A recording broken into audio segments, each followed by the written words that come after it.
The wind battered against the stained glass windows of St. Brigid's Church in Kilcorra, as though it too was desperate to witness what was about to unfold. Inside, the scent of white roses mingled with the heavy sweetness of incense, creating an atmosphere so thick with expectation that even the smallest breath felt sacred. Eileen Ni Chile stood at the entrance, her wedding dress shimmering beneath the ancient blue light filtering through the Victorian windows, each panel depicting saints who had surely never imagined they would bear witness to such a day.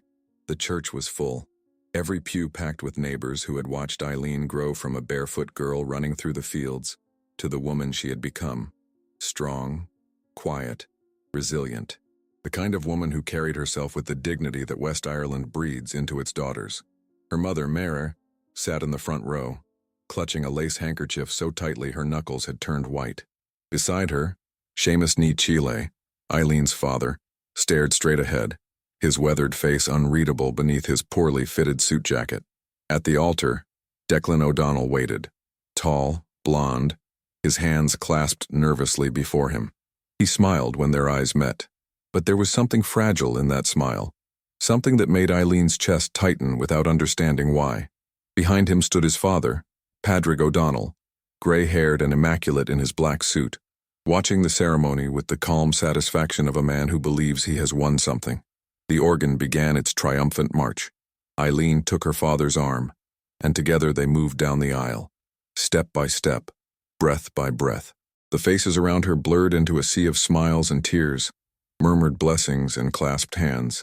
This was meant to be the happiest day of her life, the day she left behind the shadows of her childhood and stepped into the light of a new beginning. But in Kilcorra, shadows have a way of following you. Father Cormac's voice filled the vaulted ceiling as he raised his hands in blessing. Dearly beloved, we are gathered here today.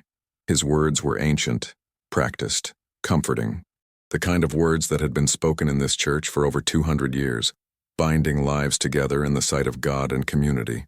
Eileen felt Declan's hand squeeze hers gently. She squeezed back, trying to steady the strange tremor in her heart. And then came the question. The one question every couple hears but never truly expects to matter. If anyone present knows of any reason why these two should not be joined in holy matrimony, speak now or forever hold your peace. Silence. The kind of silence that presses down on your chest. The kind that makes you hear your own heartbeat in your ears. It lasted less than 3 seconds, and in those 3 seconds, Eileen's entire world shattered. Stop this! The voice tore through the church like a blade through cloth. Stop this right now! Every head turned. The organ ceased mid-note. Even the wind outside seemed to pause. Seamus Ni Chile was on his feet, his face drained of all color, his arm extended towards the altar, not towards his daughter, but towards the man standing beside the groom, towards Padraig O'Donnell. That man, Seamus's voice cracked, trembling between rage and something far more terrifying. Pure, unfiltered fear. That man is the devil himself. He destroyed what we had that was most pure. The collective gasp that followed was like a wave crashing against stone. Eileen felt her legs weaken. Declan turned, confusion and horror fighting for dominance on his face. Padraig O'Donnell stood frozen, his mouth slightly open, his polished composure crumbling in real time. What are you? Eileen tried to speak, but her voice was swallowed by the chaos erupting around her. Seamus staggered forward, pushing past the pews, his finger still pointing accusingly. Tell them, he roared. Tell them what you did. Tell them before God makes you confess here in his house. Padraig attempted a laugh, a desperate, hollow sound that came out more like a choke. Seamus, you've lost your mind, man. Sit down before you. Don't you dare! Seamus's voice broke entirely now, tears streaming down his weathered face. Don't you dare speak to me as if I'm the one who's lost. Not when you took her, not when you destroyed her. Father Cormac rushed forward, his hands raised in a futile attempt to restore order. Mare had collapsed onto the pew, her face buried in her hands, shoulders shaking violently. Women were crying. Men were standing. Children were being ushered towards the exits. And Eileen stood at the altar, still holding her bouquet of white roses, watching her wedding disintegrate into something she couldn't comprehend. Then her father said the name that had been forbidden in their house for 30 years. The name that was never spoken above a whisper, and even then only in prayer. Breed. Seamus whispered it first, then screamed it. Breed. The church went deathly silent. Breed, ni Chile, Eileen's older sister. The sister who had died before Eileen was old enough to remember her properly. The sister whose photographs had been quietly removed from the walls. The sister whose name made their mother weep and their father leave the room. And suddenly, everyone in that church understood. This wasn't anger. This was grief. This was the howl of a man who had carried hell inside his chest for 3 decades and could no longer bear the weight. Declan dropped to his knees on the altar steps, his face white as communion linen. He looked up at his father, really looked at him, and asked the question that would unravel everything. What did he mean? About Brid? His voice was barely audible. What did he mean when he said your name with hers? About my godmother? Padraig O'Donnell said nothing, but his silence spoke volumes, and in that silence, Eileen felt the first crack of a truth she had never asked for, but would now have no choice but to face. The wedding had become a battlefield, not of violence, but of something far worse. Shame. The kind of shame that seeps into the very stones of a place like Kilcora, where everyone knows everyone, and secrets are currency more valuable than gold. People fled the church as though escaping a curse, whispering frantically to one another, phones already pressed to ears to spread the news before they'd even reached their cars. Eileen stood motionless at the altar, her wedding dress suddenly feeling like a costume from someone else's life. The white roses in her bouquet had begun to wilt in her trembling hands. Declan was still on his knees, staring at his father with a look of such profound betrayal that it made Eileen's heart physically ache, even through her own devastation. Padraig O'Donnell had been escorted out by 2 ushers, his face gray, his breathing labored. The last thing Eileen saw before they took him away was the way he glanced back at her father, not with anger, but with something that looked disturbingly like recognition, as if they shared a language no one else could speak. Father Cormac had tried to restore order, but his words, usually so commanding, fell flat against the weight of what had been unleashed. He'd placed a hand on Seamus's shoulder, murmuring prayers and pleading for calm, but Seamus simply shook his head, tears still streaming down his face, repeating the same phrase over and over like a broken record. Brid ni Chile, Brid. Mare hadn't moved from the pew. Her face had gone from pale to completely ashen, and when Eileen finally approached her when she tried to touch her mother's hand, Mare flinched as though burned. "Ma'am?" Eileen whispered. "Ma'am? What's happening? What did Da mean?" But Mare only shook her head, her eyes fixed on something far beyond the walls of the church, something only she could see. When she finally spoke, her voice was so quiet Eileen had to lean in to hear it. "Your father." He swore an oath. At her grave. He swore he'd never speak of it again. "Speak of what?" "Ma'am, please, not here." Mare's voice turned sharp, desperate. "Not here, Eileen. Not in God's house." Within an hour, the church had emptied. The candles still burned, the flowers still perfumed the air, but the space felt hollow, desecrated not by blasphemy but by truth. Eileen walked back up the aisle alone, her heels clicking against the stone floor in a rhythm that sounded like a funeral march. Behind her, Declan called her name, but she didn't turn around. She couldn't. Not yet. That night, thunder rolled across the hills of Kilcora like the voice of something ancient and angry. Eileen sat in her childhood bedroom, still wearing the wedding dress, though it was now stained with mud from where she'd collapsed in the churchyard. Rain lashed against the windows. Downstairs she could hear her mother weeping and her father's low, hoarse voice trying to explain something that had no explanation. She'd sent Declan away. She'd had to. His confusion, his pain, it was too much to carry alongside her own. He'd stood in the rain outside her door, begging her to talk to him, to tell him what his father had done. But how could she explain what she didn't yet understand herself? The wooden box sat on her dresser. She'd found it years ago whilst cleaning out the attic, an old locked chest that her father kept hidden beneath blankets and forgotten Christmas decorations. She'd asked about it once, and he'd told her it was nothing. "Just old farm papers," he'd said. "Nothing for you to worry about." But tonight, with the house in chaos and her world in ruins, Eileen had gone back to the attic. She'd found the key taped to the underside of a rafter beam, and now the box sat before her, its lock already turned, its contents waiting. Inside, beneath layers of yellowed tissue paper, she found photographs. So many photographs. Pictures of 2 little girls, one older, one younger, both with red ribbons in their dark hair. The older girl had a gap-toothed smile and freckles across her nose. The younger was Eileen herself, perhaps 4 years old, laughing at something off camera. But it was the man in the background that made Eileen's blood run cold. Padraig O'Donnell, younger, his hair still dark, his smile wide and warm.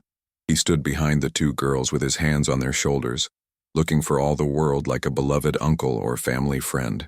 Eileen flipped the photograph over with shaking hands, written in a child's careful handwriting. Summer 1979. Our favorite teacher, Mr. O'Donnell. The room spun. Eileen gripped the edge of her dresser to steady herself. Mr. O'Donnell. The man she was supposed to marry today was the son of the man who had taught her sister. The man who had been part of their family's life 30 years ago, before everything fell apart, before Brid died. A knock at the door made her jump. She shoved the photograph back into the box and turned to find Father Cormac standing in the doorway, his face drawn with exhaustion. Eileen, love, I need to speak with you. Not now, Father. Padraig O'Donnell collapsed at the hospital. They've taken him to Galway, it's his heart. The priest paused, his voice softening. And your father. He's been detained by the guards. Disturbance of the peace. He'll be released in the morning, but what? Eileen's voice was hollow. But I think you need to understand something about the past before this goes any further. Before anyone else gets hurt. Father Cormac stepped into the room, his eyes falling on the wooden box. He sighed deeply, crossing himself. So you found it then? Found what? What is this, Father? Why was Padraig O'Donnell in my family's life? Why does his name make my father scream and my mother cry? The priest sat heavily on the edge of her bed, suddenly looking every one of his 70 years. Because 30 years ago Bridney Chile was a student, and Padraig O'Donnell was her teacher, and what happened between them, it destroyed more than just one life. Eileen felt the floor tilt beneath her. What are you saying? I'm saying that some sins don't stay buried, child, no matter how deep you dig the grave. After the priest left, Eileen sat alone in the darkness, the photograph clutched in her hands. The storm had passed, leaving only the sound of water dripping from the eaves. She thought about Declan's face, his confusion, his horror. She thought about her father's scream in the church. She thought about her mother's silence. And then she thought about Brid, the sister she'd never really known, the sister whose death had carved a hole in their family that never healed. She needed answers, real answers, not whispers and warnings and old men's cryptic confessions. At dawn, Eileen climbed the narrow stairs to the attic one more time. She'd remembered something, a box that had belonged to Brid, a box their mother had saved but never opened, filled with her sister's belongings from her school days. Inside, beneath old copybooks and dried flowers, Eileen found Brid's missal, the prayer book every Irish Catholic child receives at their first communion. The leather cover was worn soft with age, the pages marked with holy cards and pressed four-leaf clovers. And tucked inside, sealed with faded wax, was an envelope. On the front, written in the same careful handwriting as the photograph, for Eileen, when she's old enough to understand. Eileen's hands trembled as she broke the seal. The wax crumbled beneath Eileen's fingers like dried blood. The envelope had been sealed for over 30 years, hidden away in a dead girl's prayer book, waiting for this precise moment, though neither sister could have known when that moment would come. The paper inside was thin, fragile, the kind that tears if you breathe on it wrong. Eileen unfolded it carefully, her heart hammering so hard she could feel it in her throat. The handwriting was delicate, looping, the letters formed with the careful precision of someone who had been taught by nuns. But there were places where the ink had run, smudged by what could only have been tears. Dearest Eileen, if you're reading this, then the truth has finally come out. I'm sorry it had to be this way. I'm sorry you had to grow up in a house built on silence and shame. But most of all, I'm sorry I couldn't be there to hold your hand when you learned what our family has been hiding all these years. Eileen's vision blurred. She blinked hard, forcing herself to keep reading. There are things in this world that people don't talk about. Not because they're not real, but because talking about them means admitting that evil can wear a kind face, that it can sit at your dinner table, that it can call you by your name and make you feel special, right up until the moment it destroys you. I was 16 when it started. He was my teacher. Everyone loved him. Ma'am, Da, the whole village. He was charming, educated, different from the rough farmers and fishermen we knew. He made us feel like we mattered, like we were more than just girls from a backwater village in the West. He paid special attention to me. called me bright, told me I had potential. And I believed him. I believed every word. The letter went on, detailing things that made Eileen's stomach turn. Meetings after school, private lessons that became something else entirely, promises that what they shared was special, secret, sacred. And then, when Brid tried to pull away, the threats, the manipulation, the way he made her believe that if she told anyone, it would destroy their family, that Da would lose his farm, that Mam would be shamed out of the church, that no one would believe her anyway. When I realized I was pregnant, I thought my life was over, and in many ways it was. I told Da first. I'll never forget the look on his face, like I'd reached into his chest and torn out his heart with my bare hands. He wanted to go to the guards, to the bishop, to anyone who would listen. But Mr. O'Donnell, Padrig, he was clever. He had friends in high places, connections, money. He offered us a deal. Keep quiet and he'd take care of everything. He'd make sure the baby was looked after. He'd leave Kilcora and never come back. All we had to do was forget it ever happened. Pretend I'd gone away to visit relatives. Pretend the baby died. Pretend I was still the same girl I'd been before. But you can't pretend away something like that. It lives inside you, it rots. Eileen's hands were shaking so badly now that the paper rattled. She could barely see the words through her tears, but she forced herself to continue. I gave birth in a convent in Cork. They took the baby away before I could even hold him, told me it was for the best, that I was young, that I had my whole life ahead of me, but they were wrong. I left my life in that convent room. What came home to Kilcora was just a shell. 3 months later, I couldn't bear it anymore.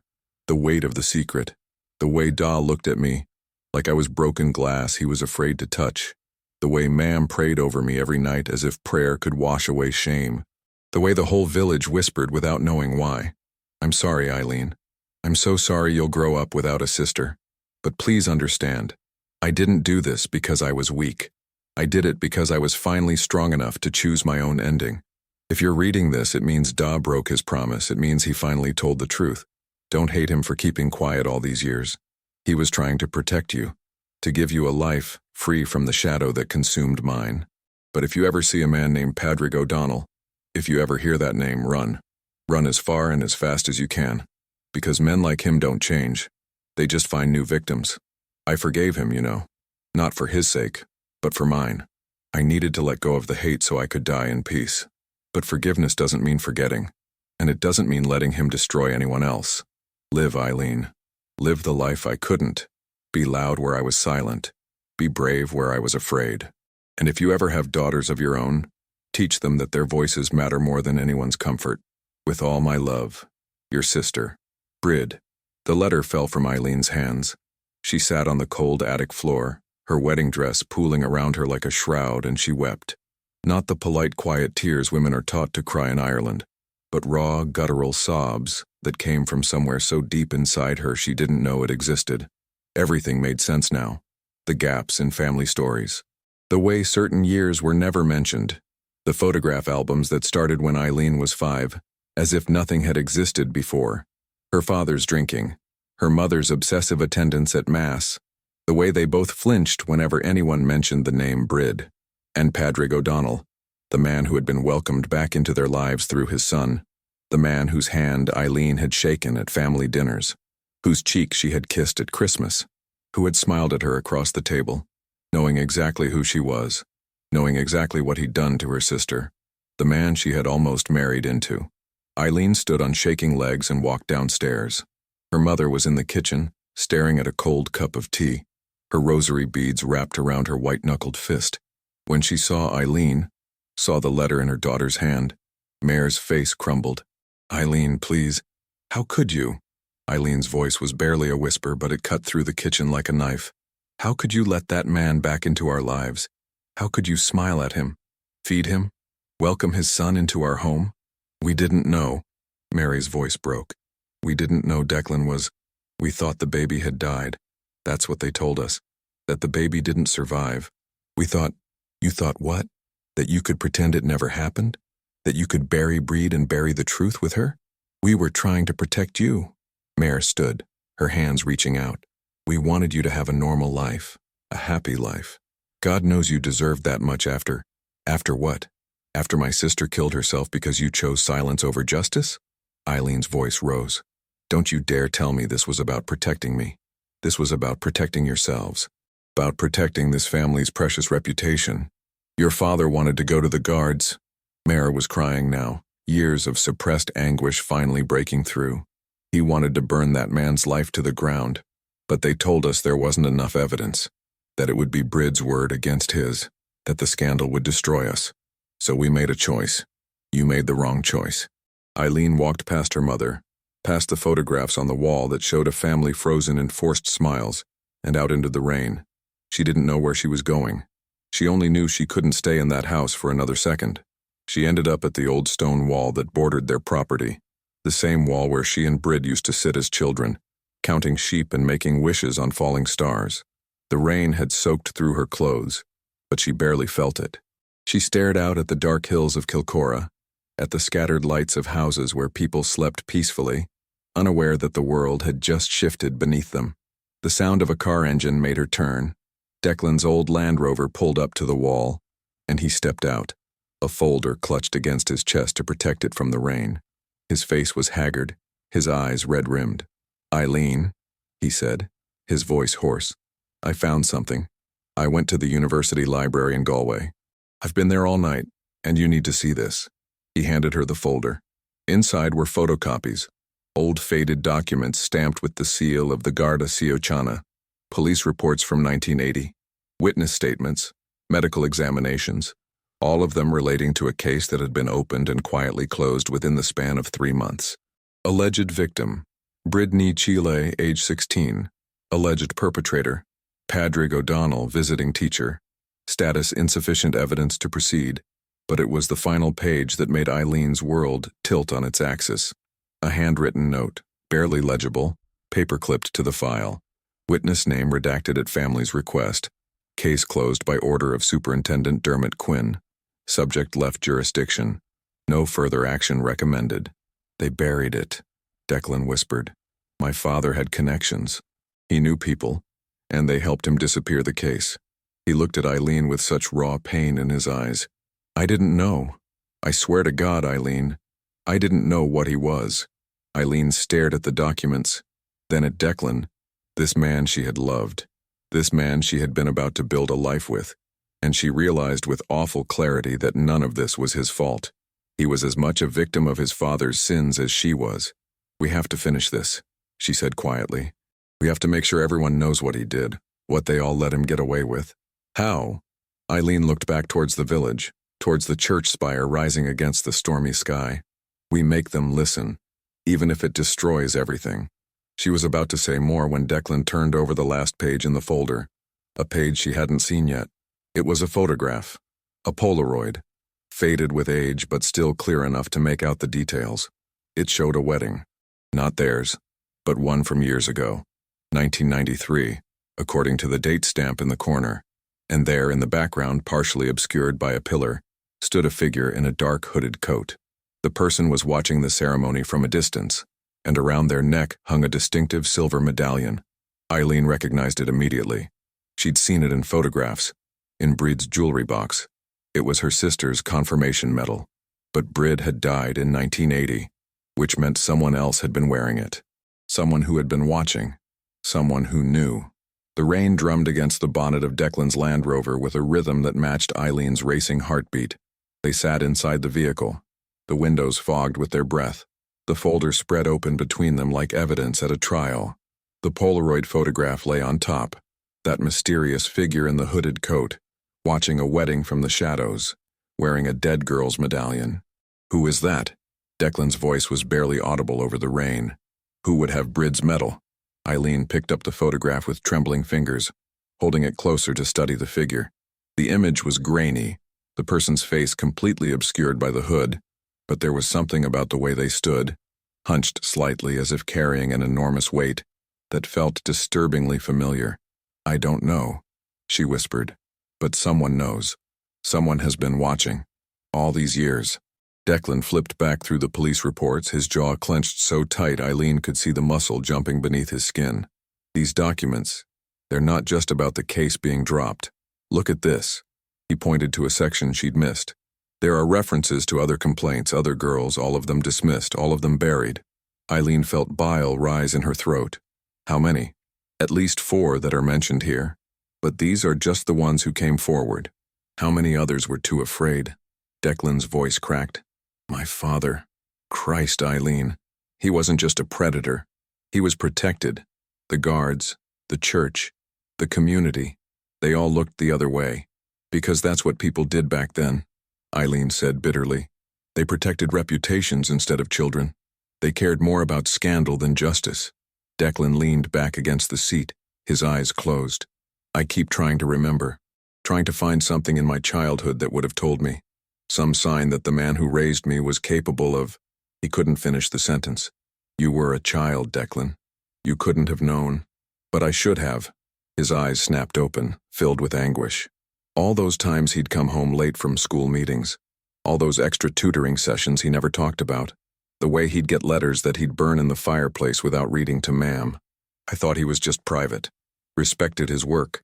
But now you know the truth. Eileen finished quietly. And you have to decide what you're going to do with it. They sat in silence for a long moment, the weight of that decision hanging between them. Finally, Declan spoke, his voice steady despite the tears streaming down his face. I want to help you. Whatever you need to do. Whatever it takes to make sure people know what he did. I'm with you, even if it means destroying my own family's name. Eileen reached across and squeezed his hand. Not as a fiancé, not as a lover. Those roles had died in the church yesterday. But as something else. As allies. As 2 people bound together by a truth neither of them had asked for. But both were now responsible for carrying. There's something else in here, Declan said, pulling out another document from the bottom of the folder. I found this in the archived section of the newspaper records. It's an obituary. He handed it to Eileen. The paper was brittle, yellowed with age. The print faded but still legible. Obituary, Brid Mare ní Chiale, aged 16, of Kilcora, Comer Galway. Died suddenly on 15th November 1980. Beloved daughter of Seamus and Mare. Cherished sister of Eileen. Funeral mass to be held at St. Brigid's Church. Family flowers only. Private burial. The brevity of it was shocking. 16 years of life, reduced to 3 sentences. No mention of her talents, her dreams, her beautiful singing voice that Eileen vaguely remembered from childhood. Just the bare facts, as if even in death, Brid's story had to be minimized. Hidden. Died suddenly. Eileen read aloud, her voice hollow. That's what they wrote. Not the truth. Never the truth. What was the truth? Declan asked, gently. Eileen closed her eyes, remembering fragments. Being 4 years old, being told her sister had gone to sleep and wouldn't wake up. The closed coffin at the funeral. The way adults spoke in hushed whispers and stopped talking when she entered a room. The nightmares she'd had for years afterwards. Dreams of her sister calling to her from somewhere dark and cold. She took her own life, Eileen said finally. Pills. Ma'am's sleeping tablets. She left a note, but I never saw it. Da burned it. Said it was too painful to keep. She opened her eyes, looking at Declan. Now I understand why. It probably named your father. Probably explained everything. And they destroyed the evidence to protect themselves. To protect him. Declan made a sound somewhere between a sob and a curse. How do you protect a monster? How do you choose that over your own child's justice? Fear, Eileen said simply. Fear of scandal. Fear of judgment. Fear of admitting that something that evil could happen in a place like Kilcora. Fear that maybe, somehow, they'd failed to protect her. So they chose silence. They chose to pretend it never happened. And they almost succeeded.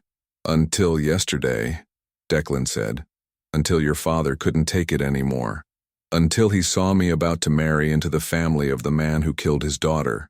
Eileen's voice was sharp now, angry. That's what broke him. Not conscience, not justice, but the horror of watching history repeat itself. She gathered the documents, carefully placing them back in the folder. The rain had lessened to a drizzle, and the first gray light of dawn was beginning to creep across the hills. Kilcora was waking up. Soon, the village would be alive with the gossip from yesterday's wedding disaster.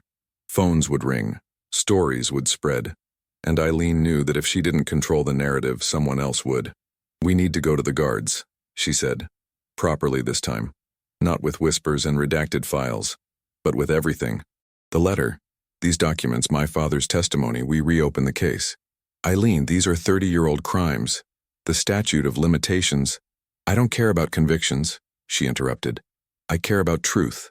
I care about making sure that every person in this village, every person who looked the other way, who whispered about my family but never asked why, knows exactly what happened. I want my sister's name cleared. I want her story told. Declan nodded slowly. Then we'll tell it. Together. They were about to leave when Eileen noticed something she'd missed before. Another photograph clipped to the inside of the folder. It was newer, taken with a digital camera rather than Polaroid. The date stamp showed it was from just 3 months ago. It showed Padraig O'Donnell standing outside a school in Galway, and beside him, smiling for the camera, was a group of teenage girls in school uniforms. Eileen's blood ran cold. He's still teaching? No, Declan breathed.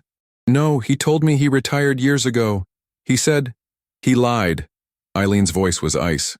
He's still around children, still in a position of power, still. She couldn't finish, didn't need to. They both understood the implications immediately. We have to stop him, Declan said, his face pale. Not just for Brid, for whoever might be next. Eileen nodded, a terrible resolve settling over her. This wasn't just about the past anymore. It was about preventing the future, about making sure that no other 16-year-old girl would end up like her sister, silenced, shamed, and ultimately destroyed. She pulled out her phone and dialed the number for the Garda station in Galway. As she waited for someone to answer, she looked out at Kilcora, at the church spire, at the scattered houses, at the fields where she and Brid had once played. This village had kept its secrets for 30 years, had chosen comfort over truth, reputation over justice. But that ended today. Hello, yes, she said when someone finally picked up. I need to report a crime. Several crimes, actually.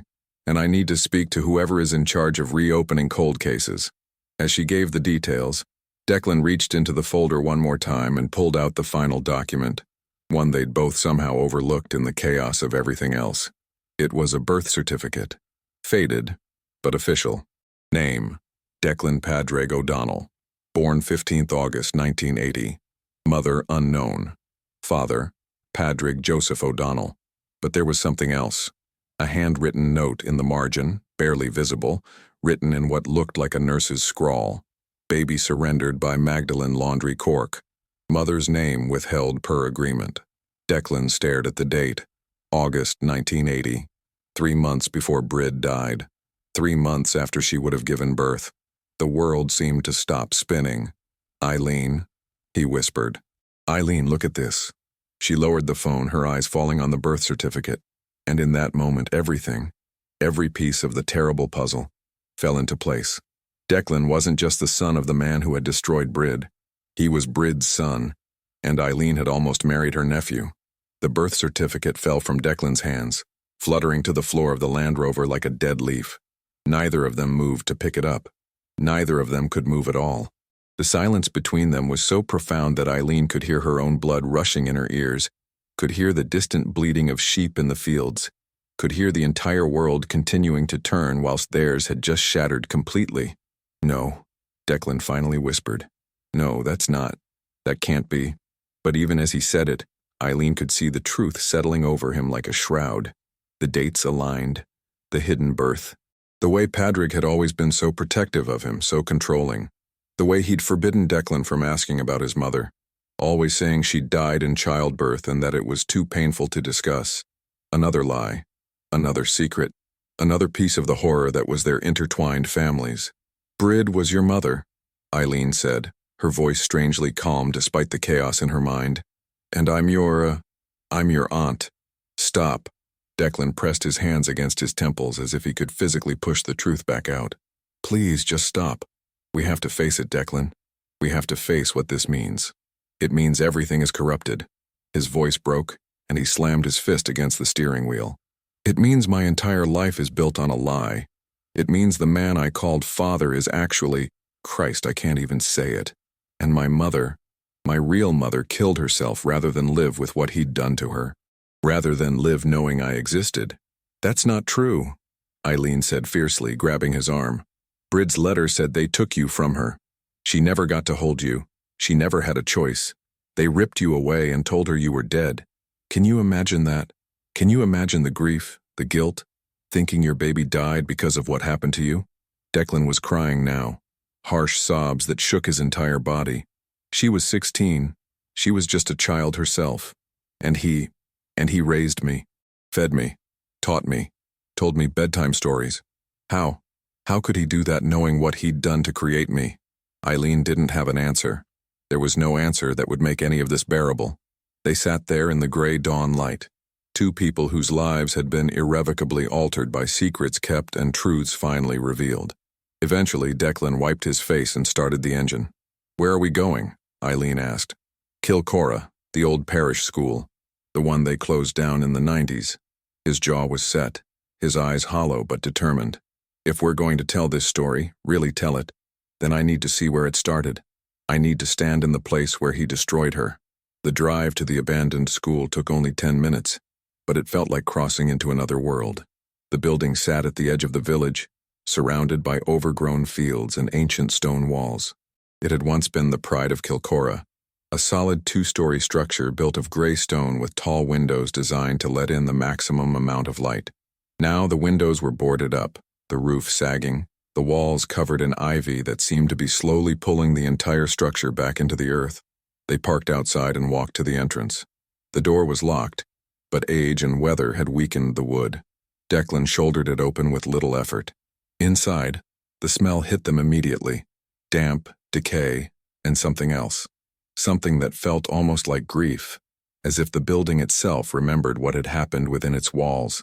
The main corridor was littered with broken furniture and scattered papers. Rain had leaked through the roof, creating puddles on the warped floorboards.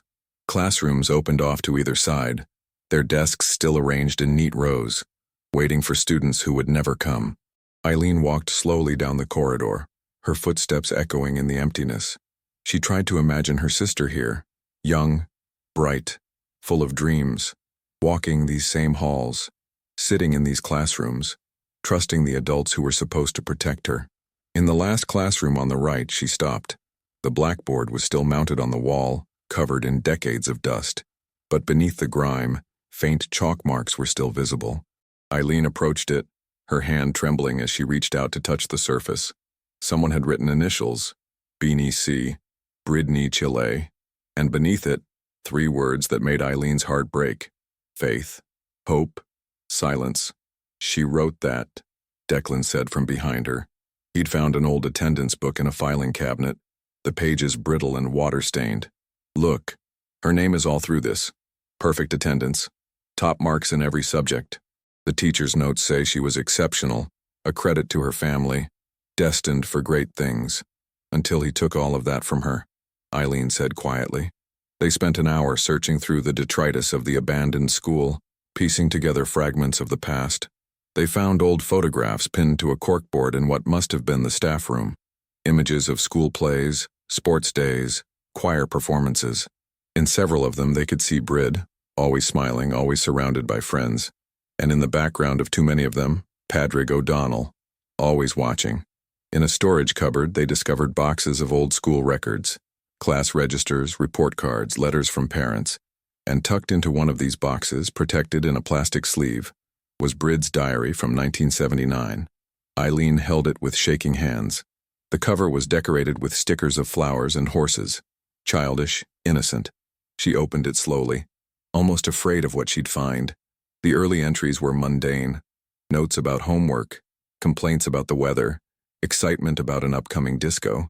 The handwriting was bubbly, enthusiastic, the writing of a girl who still believed the world was fundamentally good. Then, about halfway through, the tone changed. September 20th. "Mr. O'Donnell asked me to stay after class again. He says I have real talent and should consider university. No one in our family has ever gone to university. He makes me feel like I could be someone special." October 3rd. Had another private lesson with Mr. O'Donnell. He's teaching me things that aren't in the regular curriculum. Says I'm his best student. I like how he makes me feel important. October 15th. Something strange happened today. Mr. O'Donnell touched my hand when he was explaining something. It felt wrong, but also, I don't know, maybe I'm being silly. Eileen could barely read through her tears, but she forced herself to continue. The entries grew darker, more confused. November 1st. I don't want to go to the lessons anymore, but he says I'll disappoint everyone if I quit. Says he's doing this for me, to help me succeed. Why do I feel so bad about it? November 10th. I tried to tell Ma'am, but I couldn't find the words. How do you tell someone that the man everyone respects makes you feel dirty? She'd think I was making it up. She'd think I was being dramatic. November 20th. It happened. I can't write what it was. I can't even think it. God forgive me. I must have done something to make him think it was okay. This is my fault. The entries stopped after that. The rest of the pages were blank, as if Brid had simply ceased to exist in that moment. Eileen closed the diary and pressed it against her chest. Beside her, Declan was pale and silent, staring at nothing. The whole village knew something was wrong, Eileen said finally. They must have. You can't hide that kind of change in a small place like this. They saw her withdraw, saw her stop singing in the choir, saw her lose weight, stop smiling, and they did nothing. Because it was easier to pretend, Declan said bitterly. Easier to think she was just going through a phase. Easier than admitting that one of their own, a respectable teacher, a man of education, could be a predator. A sound from outside made them both jump. Footsteps on gravel. Eileen moved to the window and peered through a gap in the boards. A figure stood in the courtyard, watching the building. They wore a dark hooded coat, the same style as in the photograph from the wedding. For a moment the figure was perfectly still. Then slowly they raised a hand and beckoned. Someone's out there, Eileen whispered. Someone who wants us to see them. They hurried outside, but by the time they reached the courtyard, the figure was gone. In their place, lying on the cracked concrete, was a videotape. VHS, old style, the label yellowed with age. Written on it in neat handwriting, Kilcora Wedding, 1993. The truth they didn't show. Declan picked it up, turning it over in his hands. Who would have this? Who's been watching all this time? Eileen looked around at the empty fields, the distant houses of Kilcora. Someone in this village knew more than they'd revealed. Someone had been documenting, collecting, waiting. I know where we can watch this, she said. Father Cormac has an old VHS player in the parish hall. He uses it for the church archive. Do you trust him? Eileen thought about the priest's face when he'd seen the wooden box in her room. The way he'd said some sins don't stay buried. I think he knows more than he said. But yes, I think we can trust him. As they walked back to the Land Rover, Eileen glanced back at the abandoned school one more time. In the window of the classroom where they'd found Brid's name on the blackboard, she could have sworn she saw a figure standing. Small, young, with dark hair and a sad smile. But when she blinked, there was nothing there. Just the empty building, keeping its secrets, waiting for someone brave enough to finally speak them aloud. Father Cormac's hands trembled as he threaded the videotape into the old VHS player. The parish hall was cold, despite the radiator humming in the corner, and the fluorescent lights overhead flickered intermittently, casting strange shadows across the rows of plastic chairs. Eileen and Declan sat in the front row, close enough to read the priest's face as he worked. I shouldn't be helping you with this, Father Cormac muttered. Not for the first time. Whatever is on this tape, some things are better left buried. That's what everyone said 30 years ago. Eileen replied, her voice hard. And look where that got us. The priest said nothing more, just pressed play, and stepped back. The television screen flickered to life, showing static at first, then gradually resolving into an image. The footage was shaky, clearly shot on an old camcorder by someone who wasn't steady with the camera. The audio crackled with interference. At first it seemed to be exactly what the label promised, a wedding. Eileen recognized it immediately, even though she'd been too young to remember it properly. This was her parents' friend's wedding, held in St. Brigid's Church in 1993. She'd have been about 17 at the time, probably off at university in Dublin missing the village celebrations. The camera panned across the assembled guests, women in pastel dresses and elaborate hats, men in ill-fitting suits, children fidgeting in the pews. There was laughter, conversation, the warmth of a community gathered to celebrate. Then the camera found Seamus and Mare sitting near the back, and Eileen's breath caught. Her father looked hollowed out. His face was gray, his eyes sunken. He sat perfectly still whilst everyone around him chatted and smiled, staring straight ahead as if he could see through the altar and out the other side. Mare had her rosary clutched in both hands. her lips moving in constant prayer. "They look destroyed," Declan whispered. This was 13 years after Breed died, and they still looked destroyed. The ceremony proceeded. Vows were exchanged. Rings were blessed. And then, during the readings, the camera caught something in the background. A figure standing near the side entrance of the church, partially hidden by a stone pillar, wearing a hooded coat despite the summer weather. The camera operator seemed to notice the figure at the same time the viewer did, because the lens zoomed in slightly, trying to get a better look. But the person kept their face turned away, their hood pulled low. The only clear detail was the silver medallion hanging around their neck, catching the light from the candles. Then came the moment that made Eileen's skin crawl. The ceremony reached the blessing, and Father O'Malley, the priest who'd been at St. Brigid's before Father Cormac, invited the couple to come forward. As they knelt at the altar rail, the camera panned to follow them, and in doing so briefly captured the congregation's reaction. Most people were smiling, dabbing at happy tears. But Seamus had risen slightly from his seat, his face contorted with something between rage and agony. Mary was gripping his arm, whispering urgently in his ear, trying to pull him back down. And in that moment the audio picked up Seamus's voice, low but clear. "I can't. Mare, I can't watch another wedding in this church. Not after what happened to her. Not after what we let happen." "Sit down," Mara hissed. "People are watching. Let them watch. Let them all—" The tape cut abruptly, jumping forward several minutes. When the footage resumed, the ceremony was over. People were filing out of the church. The camera followed the crowd into the churchyard, capturing the usual post-wedding chaos. Photographs being taken, confetti thrown, children running between the graves. And then the camera found something that made the operator stop moving entirely. The lens focused, sharpened. In the far corner of the graveyard, near the oldest section where the headstones leaned at odd angles and moss covered the inscriptions, two figures stood facing each other, Seamus ní Chile and Padraig O'Donnell. They were too far away for the audio to pick up their words, but their body language spoke volumes. Seamus was gesturing wildly, his face red with fury. Padraig stood with his hands in his pockets, his expression calm, almost bored. At one point, Seamus lunged forward as if to strike him, but Mare appeared from nowhere, pulling him back, begging him to stop. Then Padraig said something, just a few words, and Seamus collapsed. Actually fell to his knees on the grass, his hands covering his face. Mare knelt beside him, her arms around him, both of them shaking with sobs. Padraig simply walked away, didn't look back, didn't pause, just walked back towards the church as if nothing had happened. The camera zoomed out, and for the first time Eileen could see where this confrontation had taken place. They were standing directly in front of a small, simple headstone. Breed Meyer ní Chile, 1964, 1980, gone too soon.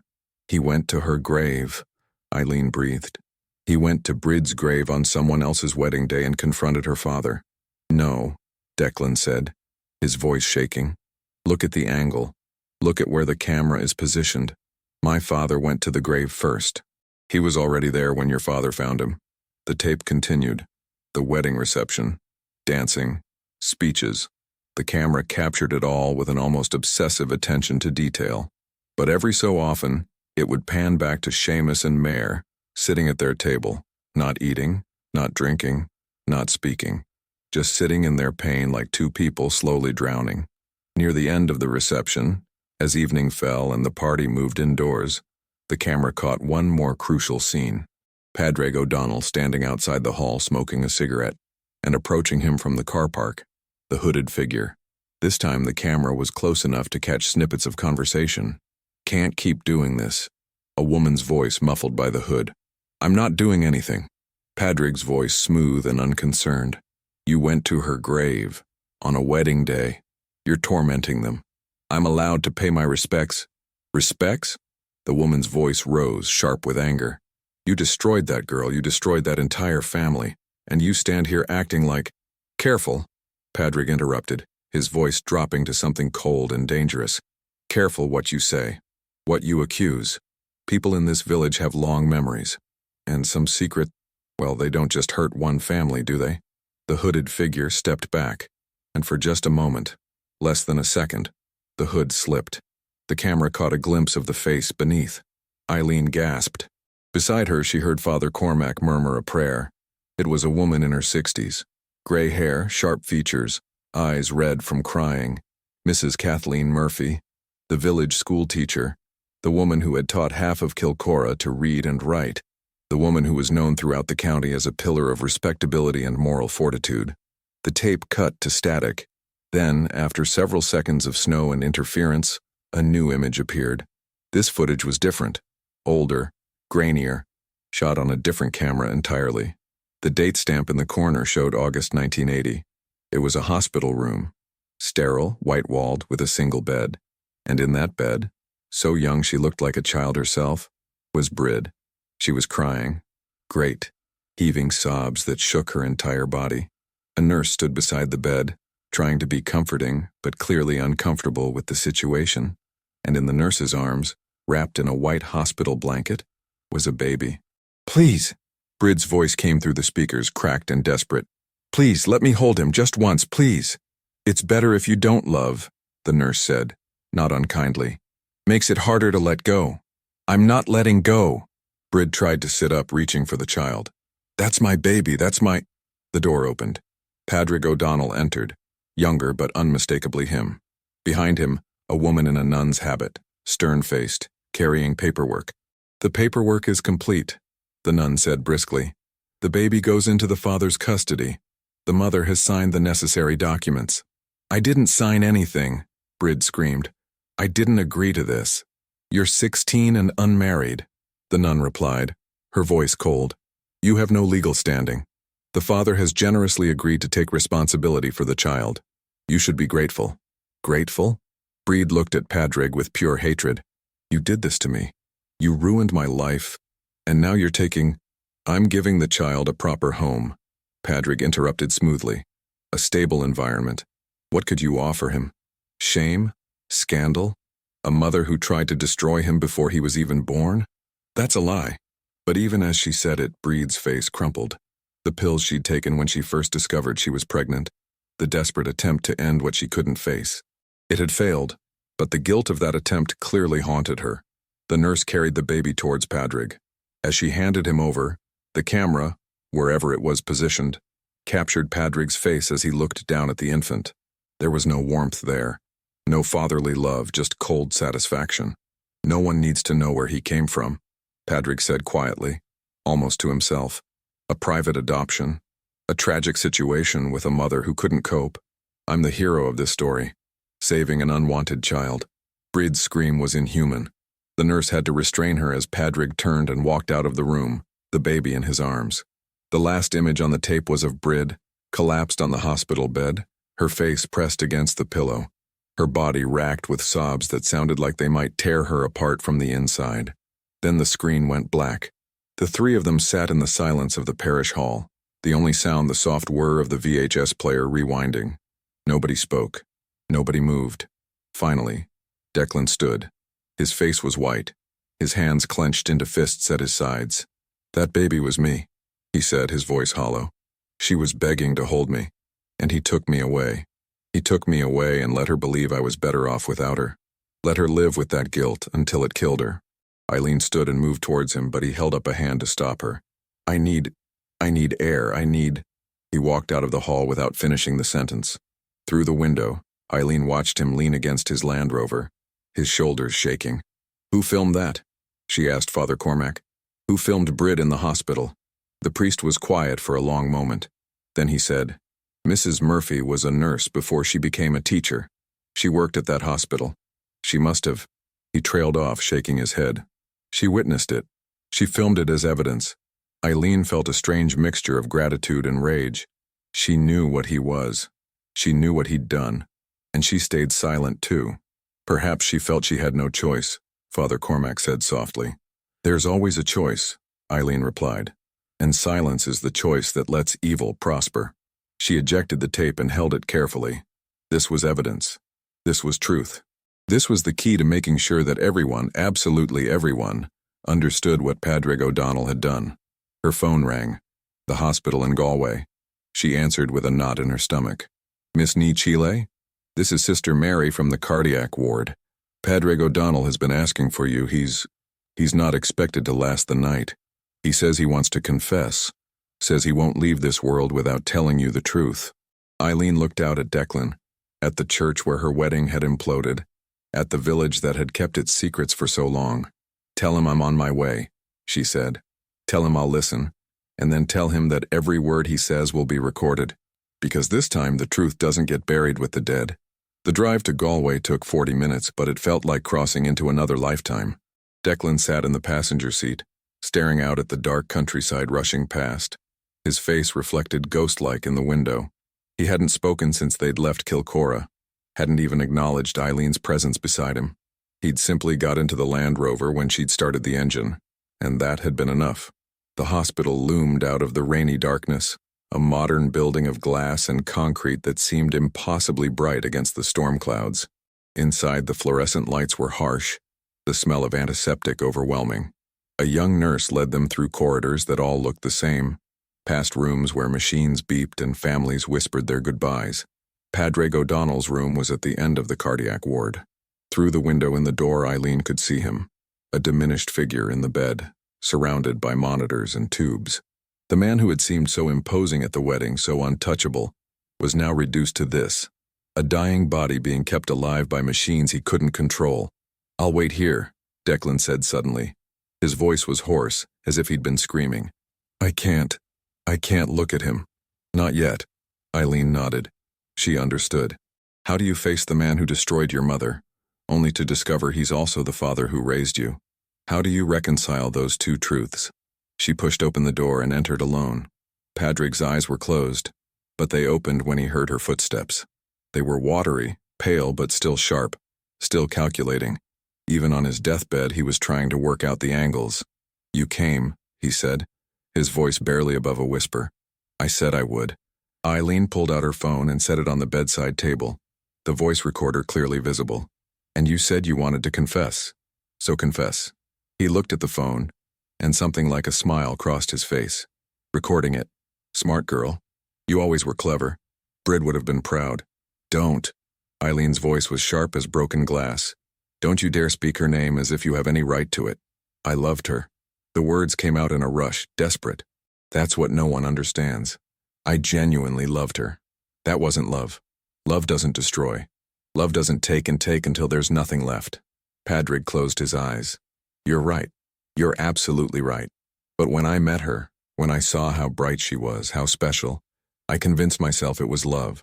I told myself that what I felt made it acceptable, that if I loved her enough, the age difference didn't matter. The power imbalance didn't matter. The fact that she was a child didn't matter. She was 16. I know." A tear slid down his wrinkled cheek. "I knew then too, but I didn't care. Or rather, I cared more about what I wanted than what was right for her. I told myself I was helping her, mentoring her, opening her eyes to possibilities she'd never dreamed of. And I was, but I was also grooming her, manipulating her, breaking down her defenses until she didn't know how to say no." The machines beeped steadily. Rain pattered against the window. Somewhere down the corridor, someone was crying. "When she got pregnant," Padraig continued, his voice growing weaker, "I panicked. All my carefully constructed lies were about to crumble, so I made a deal with her parents. I'd take the baby, raise it as my own adopted son. No one would ever need to know the truth. Brid could move on with her life. Everyone could pretend it never happened. Except Brid couldn't move on," Eileen said. "She couldn't live with what you'd done to her, with the guilt of giving up her child, so she killed herself. I didn't know she would do that." For the first time, Padraig's voice cracked with genuine emotion. "I swear, I thought she'd heal. I thought time would make it better. When I heard she'd died, I was devastated, but not devastated enough to come forward, not devastated enough to tell the truth. No." He opened his eyes again, looking directly at her. "Because by then I had Declan, and I'd built a new life in a different town. I'd buried Padraig O'Donnell the teacher and become Padraig O'Donnell the respectable businessman raising his adopted son alone. Everyone admired me for it, praised me for taking on such responsibility.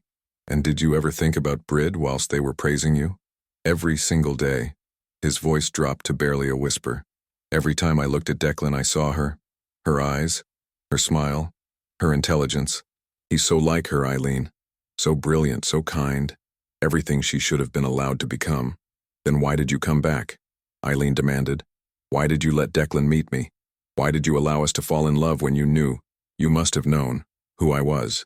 Padraig was silent for a long moment. The machines continued their steady rhythm. Finally he spoke, and his words chilled Eileen to her core. Because I wanted to see if I could get away with it one more time. If I could complete the circle. Bind our families together permanently. Make everyone forget there'd ever been anything wrong. He laughed. A horrible, wet sound. Arrogance. Pure arrogance. I thought I was untouchable. I thought the secret was buried so deep that no one would ever dig it up. But my father did. Your father. Padraig's expression twisted. Seamus was the only one who ever fought me. The only one who wanted to go to the police to make me pay. If it hadn't been for your mother. If she hadn't begged him to keep quiet for the sake of the family's reputation. For your sake, Eileen. I would have been destroyed decades ago. Eileen felt sick. Her mother had known. Had chosen silence. Had chosen protecting the family name over justice for Breed. At the wedding, Padraig continued, his breathing becoming labored. When Seamus finally broke, I knew it was over. I knew all the lies were finally catching up to me. And do you know what I felt? What? Relief. His eyes filled with tears. Genuine relief.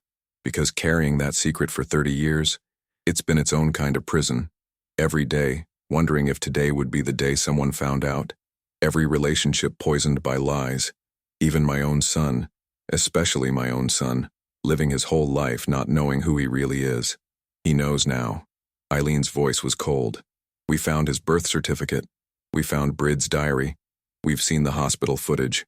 He knows everything. Padraig's face crumbled. Oh God, no, not like this.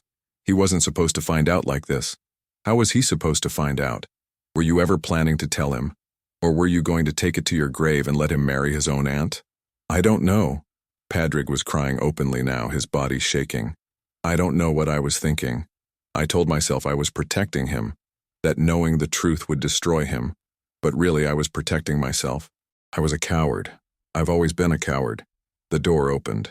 Declan stood in the doorway, his face pale but set with determination. He must have heard everything. Must have been standing outside, listening to his father's confession. Declan, Padraig whispered, reaching out a trembling hand. Son, Don't call me that. Declan's voice was ice. You're not my father. A father protects his children, loves them, sacrifices for them. You sacrificed my mother to protect yourself. You built my entire life on a foundation of rape and lies. You're not my father. You're my rapist's legacy. The words hung in the air like a death sentence. Padraig's hand dropped to the bed, his face ashen. I know, he whispered. I know what I am. And I know that nothing I say now can undo it. But I need you to understand I did love you. In my own twisted, broken way, I loved you. You were the one good thing that came from all of this horror. And I tried. I really tried to be a good father to you. You tried to erase my mother's existence, Declan said, his voice shaking now. You took me from her arms while she begged to hold me. You let her die thinking her baby was better off without her. And then you raised me to admire you, to respect you, to want to be like you. How is any of that love? Padraig had no answer. Because there was no answer. Some sins are too great for explanation, too profound for forgiveness. Declan turned to leave, but Padraig's voice stopped him one last time. The box. In my study. Top shelf, behind the law books. There are letters. Dozens of them. Letters Brid wrote to you over the 3 months between your birth and her death. Letters I never let her send. Letters she wrote anyway because writing to you was the only thing keeping her alive. They're yours now. Read them. Know that she loved you. That she never wanted to let you go. Declan stood frozen, his back to the dying man. Then without a word he walked out. Eileen moved to follow, but Padraig called to her. Eileen, please, one more thing. She paused, not turning around. There were others. Before Brid, after Brid. I need you to know that. I need someone to make sure they're found. That they know it wasn't their fault. That they're not alone. He was sobbing now, the words barely intelligible. Mrs. Murphy has the names. She's been keeping track, documenting, waiting for someone brave enough to stand up. Go to her. She'll tell you everything. Eileen finally turned to look at him. This man who had caused so much pain, so much destruction. who had stolen lives and futures and innocence, who was now reduced to this, a dying confession that came 3 decades too late. "I hope you find peace," she said quietly, "but not forgiveness. You don't deserve forgiveness. You deserve to be remembered for exactly what you were, a predator who hid behind respectability and destroyed everyone who trusted you." She picked up her phone, stopped the recording, and walked out. In the corridor, Declan stood with his forehead pressed against the wall, his shoulders shaking. Eileen went to him, and this time when she reached out, he didn't pull away. He turned and buried his face against her shoulder, and they stood there together. 2 people bound by blood they'd never known about, by trauma they'd inherited, by a truth that had finally, devastatingly, been told. "I don't know who I am anymore," Declan whispered against her shoulder. "Everything I thought I knew about myself, about my family, about where I came from, it's all lies." "Then we'll figure out who you are," Eileen said firmly. "We'll read those letters. We'll learn about Brid, not the victim, but the person, the sister I never got to know, the mother you never got to have, and we'll make sure her story, the true story, is finally told." "How do we live with this?" Declan asked. "How do we move forward knowing where we came from?" "The same way Brid tried to," Eileen answered. "By refusing to let shame define us, by speaking the truth even when it hurts, by making sure that no one else has to carry secrets like these alone." Behind them, machines began to alarm. Nurses rushed past them into Padraig's room. They heard urgent voices, the crash cart being wheeled in, the desperate attempt to restart a failing heart. But Eileen and Declan didn't go back. They walked out of the hospital together into the rain-washed night, leaving the past to finally, mercifully die. Padraig O'Donnell died at 3:47 in the morning. Eileen and Declan weren't there when it happened. They were sitting in an all-night cafe on the outskirts of Galway, drinking tea that had gone cold hours ago, staring at nothing.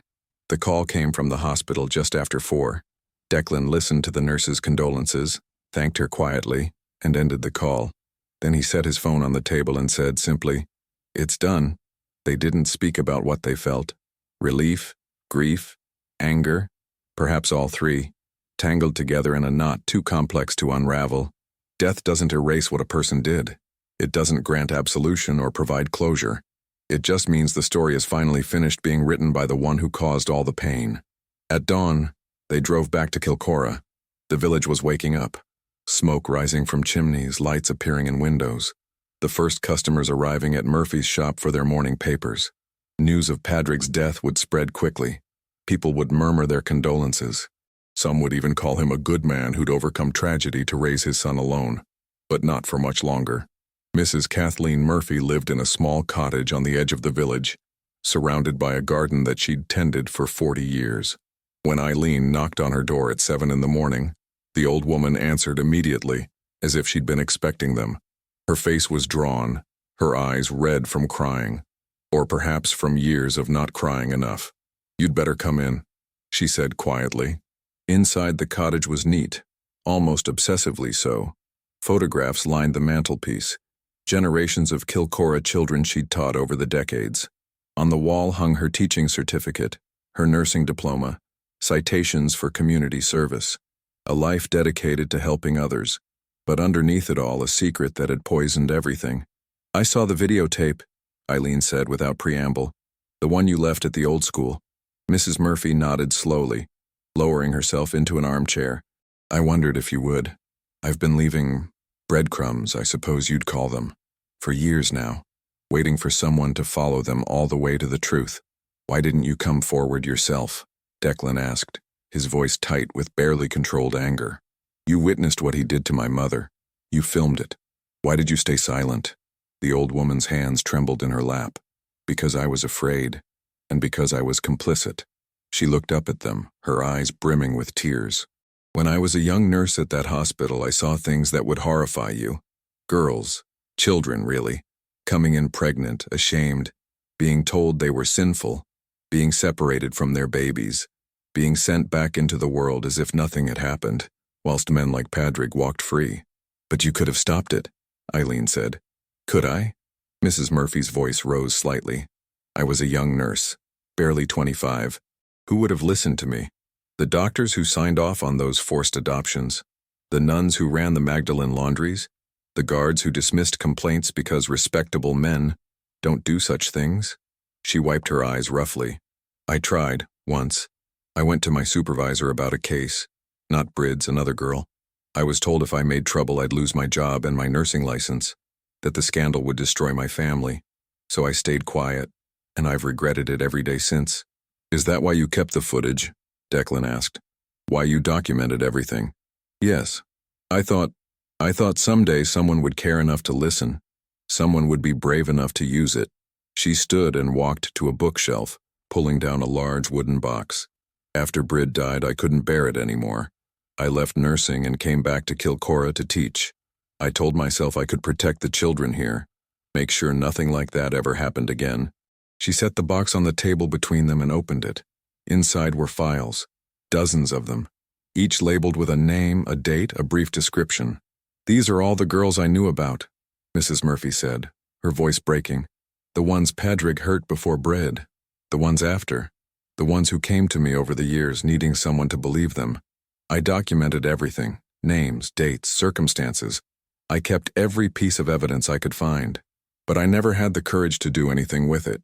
Eileen picked up one of the files at random. Inside was a photograph of a young girl, no more than 15, smiling at the camera. Beneath it, a newspaper clipping. Local girl moves to England to study. And a handwritten note in Mrs. Murphy's careful script. Sarah Brennan, age 15, became pregnant by POD in spring 1977. Family sent her away. Baby adopted. Sarah never returned to Ireland. There are 17 girls in these files, Mrs. Murphy said. 17 that I know about. There may be more. The room seemed to tilt. 17 lives destroyed. 17 families shattered. 17 secrets buried in the name of protecting a monster. Why now? Eileen asked. Why leave the videotape for us to find now?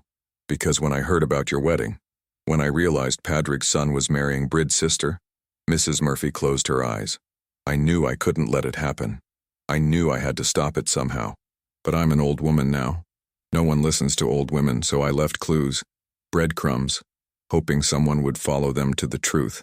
We need to make this public, Declan said firmly. All of it. The files, the tape, everything. These girls, these women, they deserve to have their stories told. Mrs. Murphy nodded. I know. I'm ready to face whatever consequences come. I should have done this 30 years ago.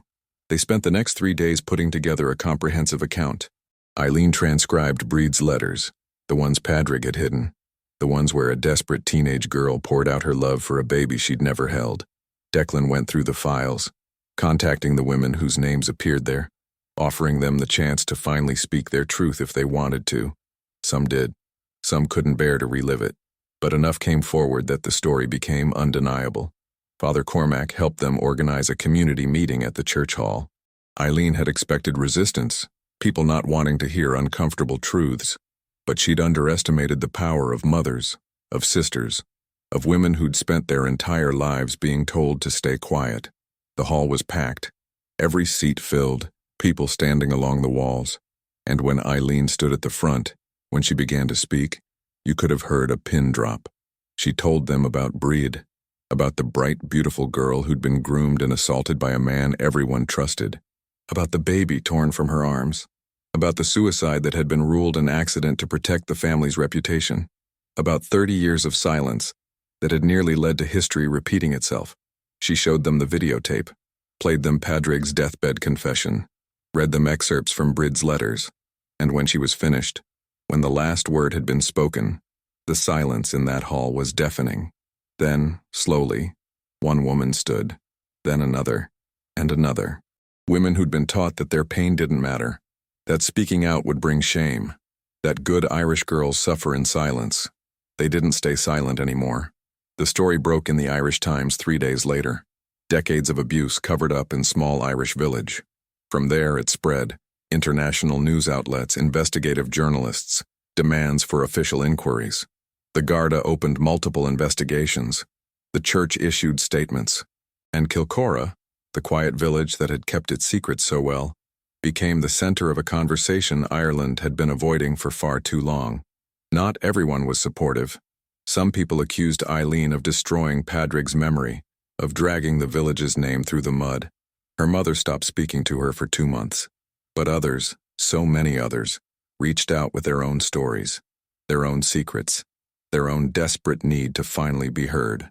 Declan threw himself into advocacy work, using his father's money built on lies and manipulation, to establish a support center for survivors of abuse. He named it Brid's House, a place where people could come to be believed, to be supported, to be reminded that the shame belongs to the abuser, never the abused. Eileen never married. The trauma of how close she'd come, the revelation of who Declan truly was to her, it changed something fundamental in how she viewed relationships, trust, love. But she found purpose. She compiled Brid's story, the full story, holding nothing back, into a book that became required reading in Irish schools. She spoke at conferences, to police forces, to anyone who would listen about the cost of silence. And slowly, painfully, Kilcora began to heal. It took years. Some of the old-timers never forgave her for bringing scandal to the village. But the younger generation understood. They saw what she'd done not as betrayal, but as courage. They saw that truth, however painful, is better than comfortable lies. 23 years after that shattered wedding, an elderly Eileen ni Chiale stood in the village square as they unveiled a memorial. A simple stone monument with 17 names carved into it, all the girls and women whose lives Padraig O'Donnell had destroyed. And at the top, in larger letters, Brid Mare ni Chiale, 1964-1980. She broke the silence. Declan stood beside her, now in his 60s, his hair gray but his eyes still sharp. They'd built something together from the ashes of their trauma, not a romantic relationship, but something deeper, a bond forged in shared pain and common purpose. He'd found the letters eventually, read every word his mother had written to him, and he'd learned that love isn't about biology or blood. It's about choice, about showing up, about refusing to let darkness win. Do you think she'd be proud? Declan asked quietly, looking at his mother's name carved in stone. I think she'd be amazed, Eileen answered. She never got to see her son grow up, never got to watch him become someone who turns pain into purpose. But yes, I think she'd be incredibly proud. As the crowd dispersed, as people laid flowers at the base of the memorial, Eileen thought about the girl she'd been on that wedding day. The girl who'd believed that love conquering all meant sweeping uncomfortable truths under the carpet. Who'd thought that family loyalty meant protecting secrets. She knew better now. Love doesn't conquer by hiding. It conquers by illuminating, by refusing to let shame fester in darkness, by speaking truth even when your voice shakes. That night, alone in her cottage, the same cottage where she'd found Brid's letter all those years ago, Eileen opened her laptop. She'd been working on a new book, one about healing after trauma. The final chapter had been giving her trouble for months, but now finally she knew how to end it. Some truths arrive too late to save the ones who needed saving, but they arrive at exactly the right time to save everyone who comes after. My sister Brid couldn't speak her truth whilst she was alive. The weight of shame, manipulation, and societal pressure silenced her. But her story, told after her death, has spoken for thousands. If you're reading this and carrying a secret that's poisoning you, hear me. Your silence protects your abuser, not you. Your shame belongs to them, not you. And your truth, however painful, however inconvenient, however scandalous it might seem, it matters. It might save someone. It might save yourself. Brid taught me that the bravest thing you can do is refuse to be silenced, even if it costs you everything, even if it breaks the world you knew, because a world built on lies isn't worth preserving. And sometimes, the only way forward is to burn down the comfortable falsehoods and build something true from the ashes. Would I have chosen this path if I'd known where it would lead? If I'd known I'd lose my wedding, my fiancé, my mother's approval, and the comfortable life I'd always imagined? I don't know. Part of me wishes I could have stayed ignorant, stayed comfortable, stayed safe. But most of me is grateful. Grateful I learned the truth. Grateful I had the chance to tell Brid's story. Grateful that her death, though it shouldn't have happened, wasn't entirely in vain. Because now, 17 other women have their names on a memorial, and hundreds more have found the courage to speak. And countless girls growing up in Ireland know that if someone hurts them, if someone abuses their power, there will be people who believe them, who fight for them, who refuse to let silence win. That's Brid's legacy. Not the tragedy of her death, but the revolution that came after. Eileen saved the document and closed her laptop. Outside, Kilcora was settling into night. Lights in windows, smoke from chimneys. A village that had learned, slowly and painfully, that truth is worth the cost of comfort. She picked up the photograph she kept on her desk, the one of two little girls with red ribbons in their hair, smiling at the camera, believing the world was safe. "I did it, Brid," she whispered. "I told them. I made them listen.